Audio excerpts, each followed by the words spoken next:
Well, I hope that you've had a good day today. I hope that your health is well. I hope you're doing well in everything in your life. And if you aren't, we definitely want to let you know that we're praying for you and we love you. And if we can do anything at all for you, we just ask that you would ask us. We are in Job chapter 12 tonight. Job chapter 12. So if you haven't read Job chapter 12, please pause the video, go read Job chapter 12, and then we will be ready to jump right into it. Job chapter 11, that's what we finished last week. Maybe to jog our minds for a minute, Zophar is who we heard from, the third friend of Job that only speaks twice in the entire book. Started out by saying, should a multitude of words go unanswered and a man full of talk be judged right? Job, you keep running your mouth. That's all you do is talk, talk, talk, talk, talk, talk, talk. And Job, if your goal is to silence all of us, to overwhelm us with your chatter, that you just think we're going to be silent, and if we're silent, you will have won the dispute, you have another thing coming for you, Job. Because I'm about to answer you, and if I'm still talking, Job, you haven't won the dispute.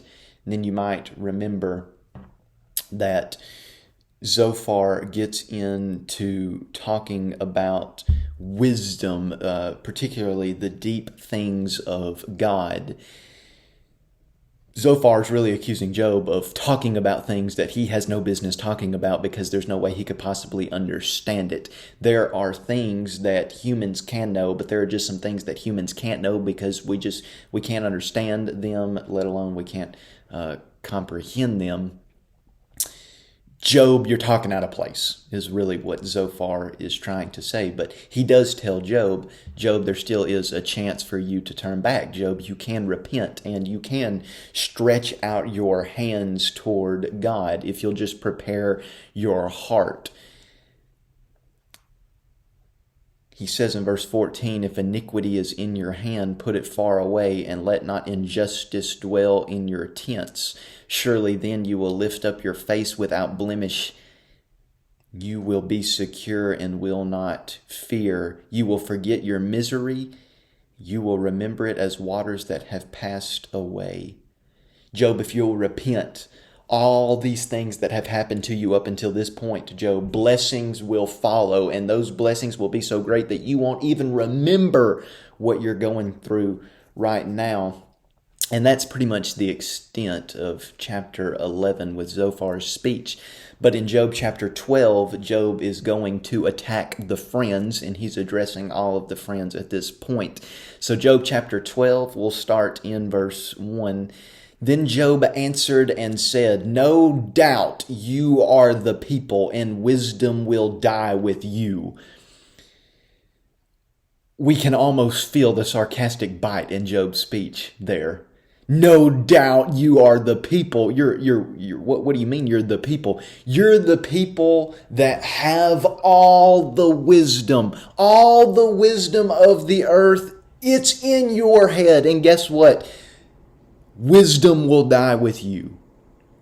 In other words, you my friends, you think you have it all figured out, that you're wise, and when you die, no one will have any more wisdom because you won't be there to depart that wisdom to other people.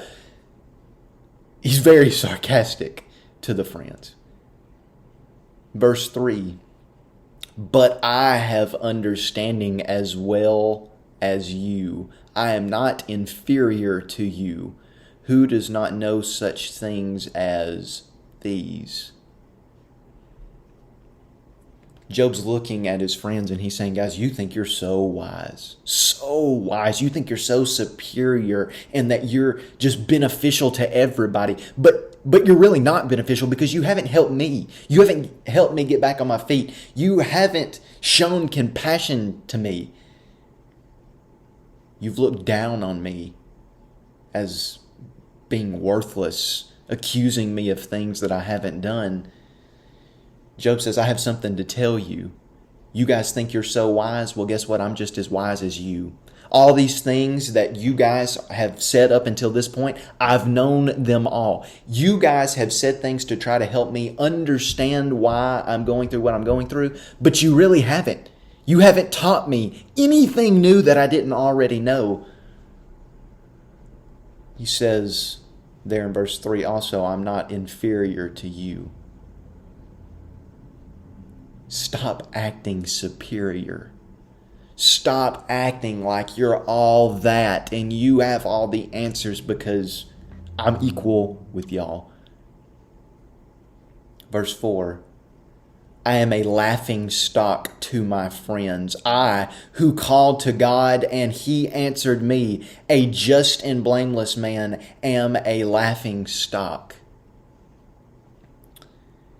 Nobody wants to be laughed at. I think that's obvious. We don't like when people laugh at us, especially when we're going through some pretty terrible things in our life. We certainly don't want to be laughed at by our friends. If our friends are laughing at us, it's probably the case that everybody's laughing at us. This just adds to Job's emotional turmoil that he's going through. It adds to his affliction. I'm a laughing stock to my friends. I who called to God and he answered me, a just and blameless man. Well, that ought to take our minds back to chapter 1 in the 4 characteristics that we get that describe Job there. Remember that we said that no other person in the Old Testament is ever given those 4 characteristics. Nobody is ever given more than one, but Job is given 4 of those great qualities.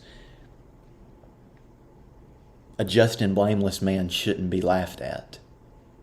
They shouldn't be laughing at Job. Verse 5, in the thought of one who is at ease, there is contempt for misfortune. It is ready for those whose feet slip. In the thought of the one who is at ease.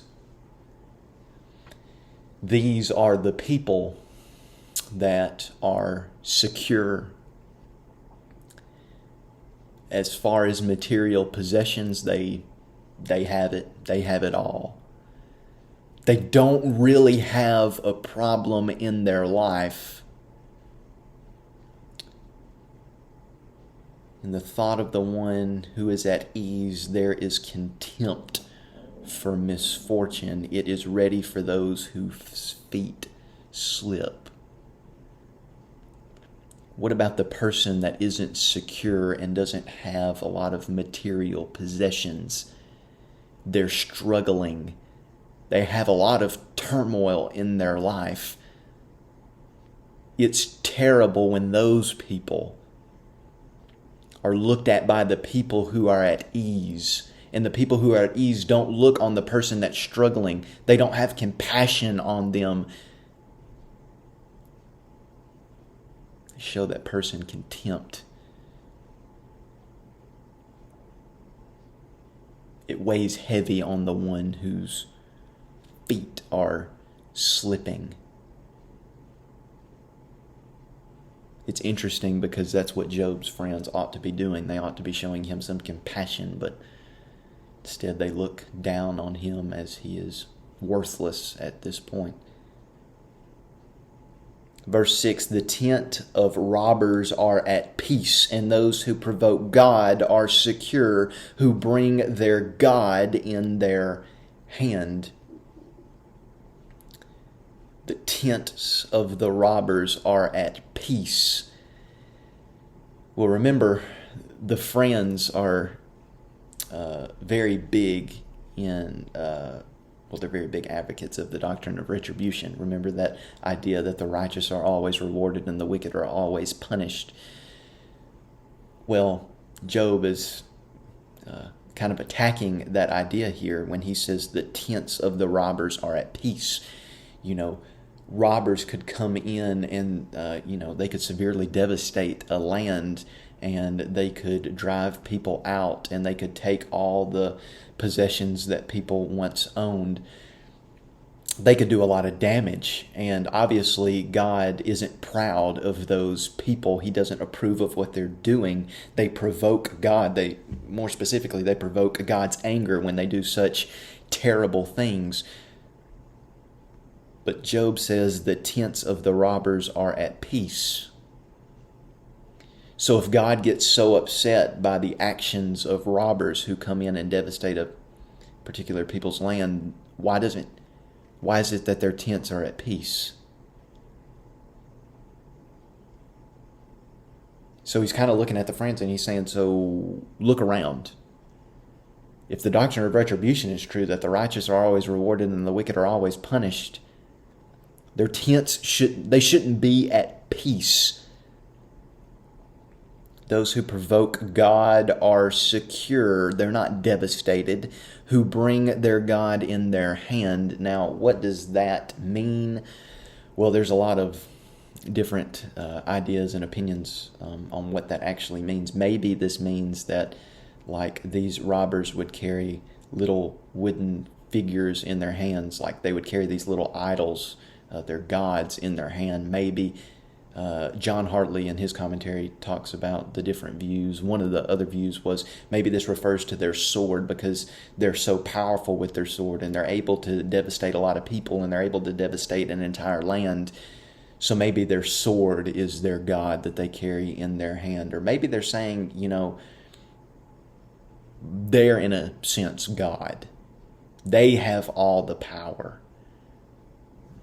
I don't know, maybe that's something to think about. Verse 7, but ask the beasts and they will teach you, the birds of the heavens and they will tell you, or the bushes of the earth and they will teach you, and the fish of the sea will declare to you. Who among all these does not know that the hand of the Lord has done this?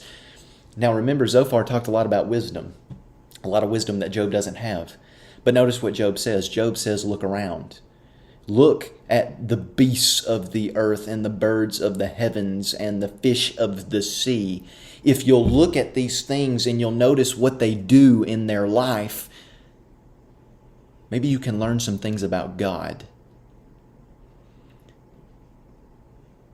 If we can learn some things about God, we can grow in wisdom. Job says you can do that. You can look at God's creation, and when you look at God's creation and what His creation does in everyday life, you can learn some things about God. Who among all these does not know that the hand of the Lord has done this? In His hand is the life of every living thing and the breath of all mankind. So when we talk about every living thing, we're obviously not just talking about animals or, the fish of the sea. We're not talking about that. We've moved on to also talking about people. Obviously, people are different from animals because we, unlike the animals, possess a spirit that has been given to us by God Himself. Well, what we learn about God is God sustains all living things and He gives all breath to mankind. Verse 11, does not the ear test words as the palate tastes food? Does Job have a way of testing knowledge? Well, yeah, he does. His ear. He compares that to the palate as it tastes food. When you put food in your mouth, your palate decides whether you like that food or that food is not good and you would probably spit it out. Well, the ear does the same thing. It takes in information and it decides whether that information is true or false, whether it's rational to believe one thing or irrational to believe something. That's what the ear does. The ear tests words.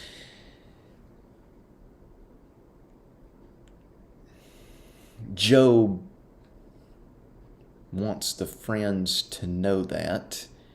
Now, I think we should probably say, if that's how people are testing information through what they hear, Well, if you kind of get off track, well, you should probably be careful because your ear can deceive you by what you hear.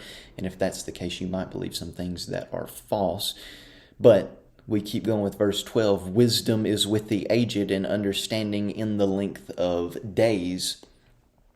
Now, Bildad talked a lot about the tradition of the fathers, and he wanted Job to appeal to the wisdom of people that were older because wisdom in his mind resided with people that were older. Well, Job kind of goes with that. Wisdom is with the aged and understanding in the length of days. Now, maybe in verse 12, the aged there, we could say wisdom is with the aged one and understanding in the length of days, and take that statement to be pointed at God himself. If that's the case, then God has outlived everybody because he is eternal, and therefore he has all the wisdom, and the highest form of wisdom resides with God himself. Verse 13, with God are wisdom and might. He has counsel and understanding. Now, if we want to talk about maybe I don't know if you could say characteristics of wisdom. If you could, we could say God, has wisdom, and he also has might, and he also has counsel, and he has understanding. So God is able to plan different paths for people, but he also has the power to execute that plan. That's very interesting. Verse 14, if he tears down, none can rebuild. If he shuts a man in, none can open. Now, we talked about the tent of the robbers are at peace, and how robbers could come into a land and they could devastate a lot of people, and they could devastate the land that people lived in. Guess what? If a robber comes in and devastates a land, you can rebuild on that land. But Job says when God comes in and he tears through a land, nobody can rebuild. If he shuts a man in, none can open. If he withholds the waters, they dry up. If he sends them out, they overwhelm the land. If we want to talk about God's power for a second, look what he can do. He can cause rain not to fall on the earth. And when he does that, great fertile land will dry up. It will become a desert, and you can't grow anything there. And it's devastating. But guess what? God can also send the rain, and he can send it with such force that you have a lot of rushing water, and it can also be very, very devastating. Look at the power of God, Job is saying. With him are strength and sound wisdom. The deceived and the deceiver are his. He has authority over the deceived and the deceiver. He leads counselors away stripped, and judges he makes fools. Well, let's talk about the wisdom of God for a second. These counselors that would advise the court, they obviously had a lot of wisdom and understanding, but God can strip them of all that. What about the judges? The people that executed judgment in daily life? They had to have a lot of understanding and knowledge, but God can make them look like a fool. He looses the bonds of the kings and binds a waistcloth on their hips. Well, we're out of time, so that's where we're going to have to pick up next week. I hope you have a great rest of the week, and I can't wait to see everybody Sunday. God bless.